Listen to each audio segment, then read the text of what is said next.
This is about the Trump accounts, which are absolutely incredible for children. Children can, at the age of 18 and after, become very wealthy people, come into the world with essentially no money, and end up at a pretty young age being very rich. And that's something that we've wanted to do, this country's wanted to do for 25 years. Michael and Susan, you've been so great. My Gerstner man has been so fantastic. You pushed everybody. It was so good. And I just want to thank everybody. It's a great honor. We'll have a little fun. And we want to be exactly on time.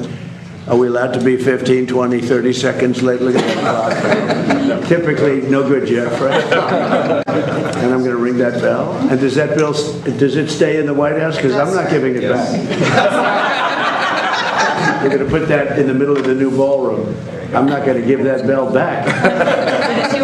It looks to me like it's going to stay. It's staying here. Well, we'll watch the clock.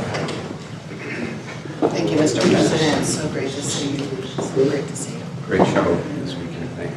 I was down in your box. I really enjoyed it. Thank you. Yes, sir. That was great. Tina from NASDAQ. Thank you very much.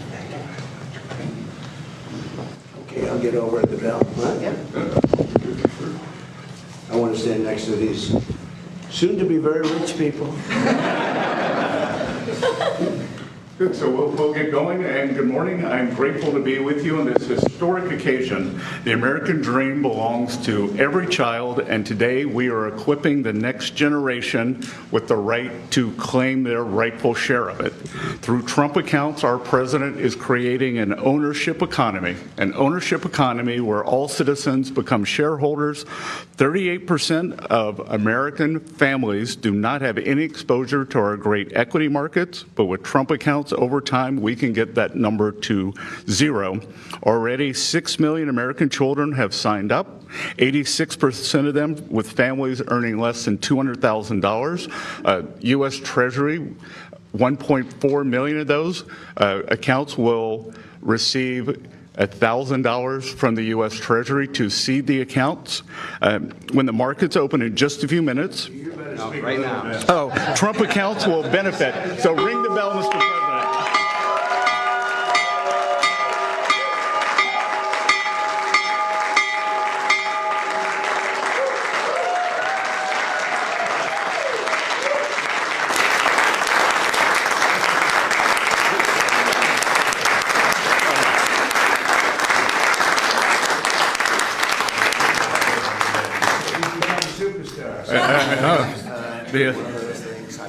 So I will just finish by saying, on the eve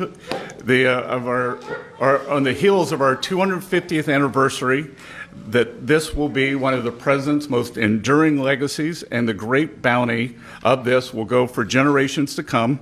It is my privilege to invite President Trump to speak after we had two firsts today. First time we've ever had the New York Stock Exchange and NASDAQ. They do a joint opening, and first time we've ever had the opening bell run in the Oval Office. So, Mr. President.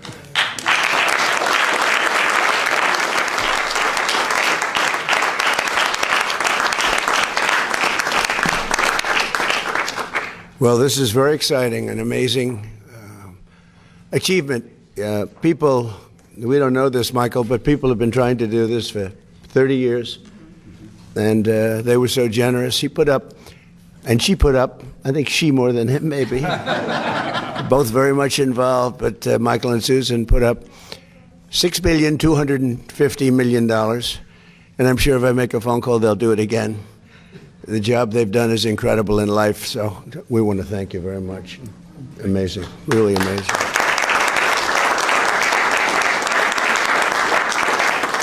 And our friend from Micron, by the way, called me on Friday, and he said Micron's putting in $250 million, and he's done a phenomenal job. And $250 million, and many other companies and people are putting up tremendous amounts of money.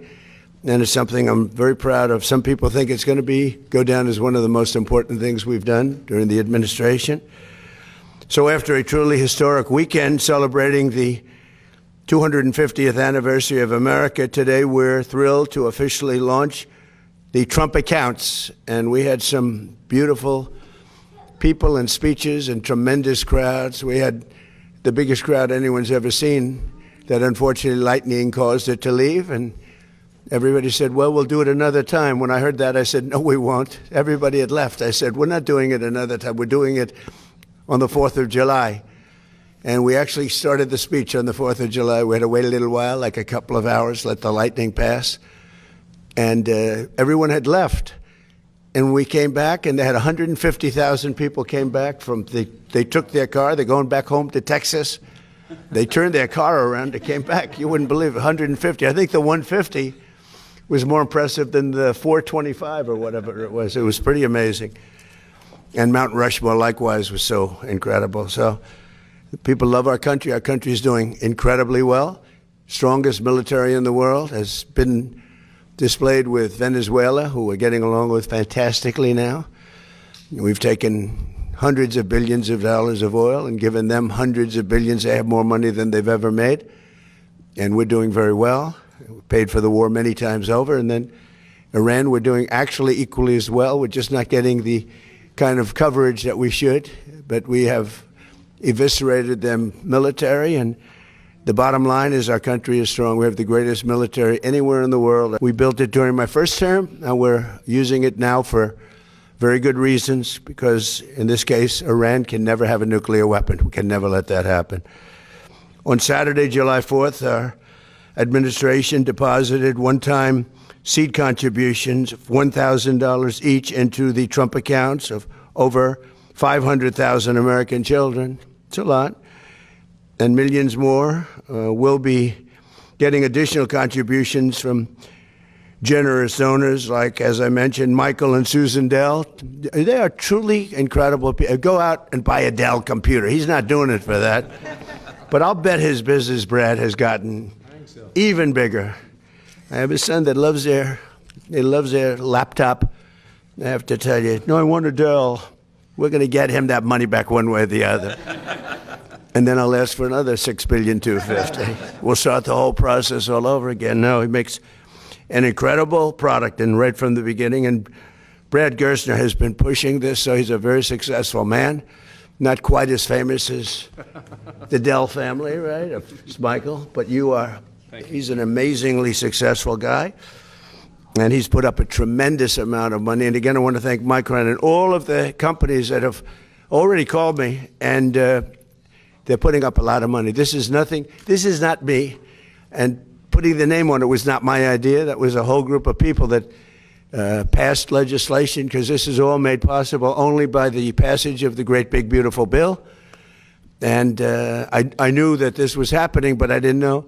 All of a sudden I see my name on it in the bill, but I'm very proud to have my name. They think it would sell. They said, it'll sell better if your name's on. I said, look, leave it on. But I did not. I just want to know, I did not ask for it. Michael, is that a correct statement? Did I ever go to you and say, Michael, don't put up the money unless they use my name? No. But I have done that in other cases. I will tell. In certain other cases, I've done that, right, Scott?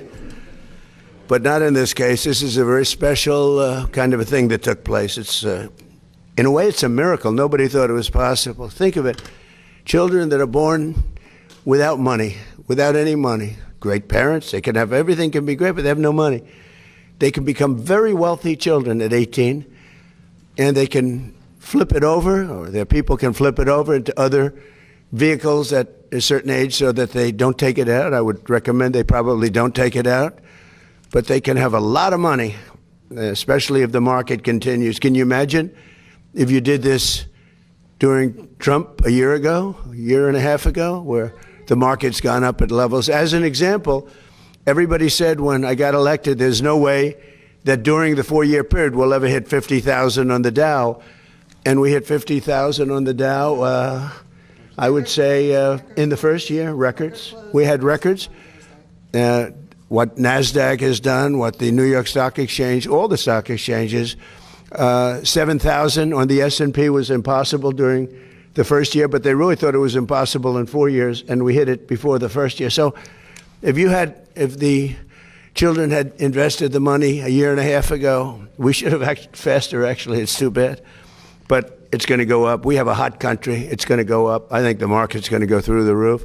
When all those factories open, they're being built all over the country at record numbers. We have never built in the history of our country what we're building now. We have $19.2 trillion, and much of that money is going toward building factories, plants, AI, automobile. We've never built as many automobile plants. They're all over, and they're coming from all over the world. You know why? Because they don't want to pay tariffs. If they build their cars here, they pay no tariffs. So Japan, instead of making them in Japan or South Korea, instead of making them in Germany with Volkswagen and Mercedes and BMW, they're all building plants here now. They're coming out of Canada. They're coming out of Mexico. Mexico took a lot of our business. So did Canada. They're all coming back. I don't know what the countries are going to do, but they're all coming back. So today, with the ringing of the opening bell for the stock market, those accounts will now begin to grow right along with our booming economy. And I really believe we're going to have the biggest boom of all right now. You haven't seen anything yet. Between individual contributions and the seed funds, $800 million in new capital will be invested in the stock market for America's children this week. And I also think that we're going to be putting numbers in the budget, which will be really spectacular, because it's really not costing us anything. We're giving this money to children so they can have a good life. Very early on, they can have a good life. And we're going to be doing also something we're working on later on, and it'll be also, I think, very popular. And I guess the best definition is they have a plan in Australia, which people really like. It's really worked out very well, incredibly well, and very respected. And we're going to be talking about that with Congress and see if we can implement it. And that would be more for grown-ups as opposed to children, but it's something that's going to be great, I think, if we can get it done, and we're going to try very hard. But again, I want to thank Michael and Susan, Brad, and his son Lincoln, as well as Secretary of the Treasury, Scott Bessent, who has really been an incredible. If you're casting a movie, you put him as the Secretary of the Treasury because he's central casting. Do we agree? Wouldn't you say? More importantly, he's done a great job. SBA Administrator Kelly Loeffler, who's been phenomenal. Chairman of the SEC, Paul Atkins. Paul, thank you. What a job you do. You know, there's always been a problem there, and with you, everything goes smoothly. I have to say, Jay did a very good job also, right? During my first term. But Paul's been incredible. Everybody wanted Paul, and he's exceeded expectations, I will say, and everybody knows it. Thank you, Paul. Great job you're doing. Director of the National Economic Council, Kevin Hassett. I didn't want to lose Kevin. I said, Kevin, you're at a huge disadvantage because selfishly for a certain other position, and we have another. We had the two Kevins, and they're both great.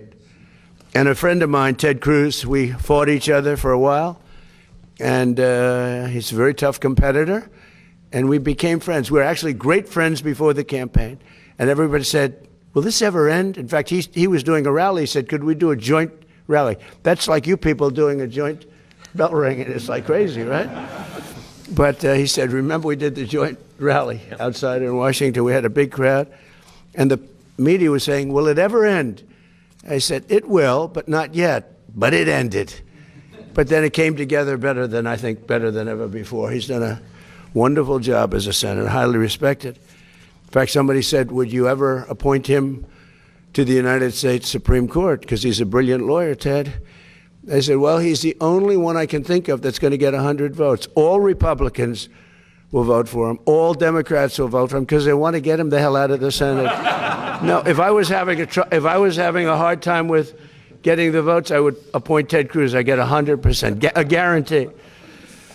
But when you look at all of the different things that have taken place, and you look at the international nature of what we're doing, because these are all international companies, so many I can't mention because they're too big to mention. The kind of money that's being invested is really, really incredible. So again, I want to, just because they're friends of mine, but the Exchange CEO, Jeffrey Sprecher, is here today. He's an amazing man, amazing success. His wife has done a fantastic job at small business. They call it small business, but when you add it all up, it's probably the biggest business in the world, right? But Kelly has been incredible, and Jeff, thank you very much. New York Stock Exchange President Lynn Martin, we want to thank, and NASDAQ Chair and CEO Adina Friedman, and NASDAQ President Nelson Griggs. We have all of them. This is a fantastic group of people. Thank you very much. Thank you. We've got them all. Did you ever think you'd be in this? Well, this is a great room. It's an amazing room. I always, when people walk in, the biggest people in the world, people that are, in many cases, on your exchanges, right? They walk in and they look around. They go, "Oh my God, I can't believe it." I don't want to use names. Larry Ellison walked in. And he said, "What? Where am I? This is so..." It takes a while.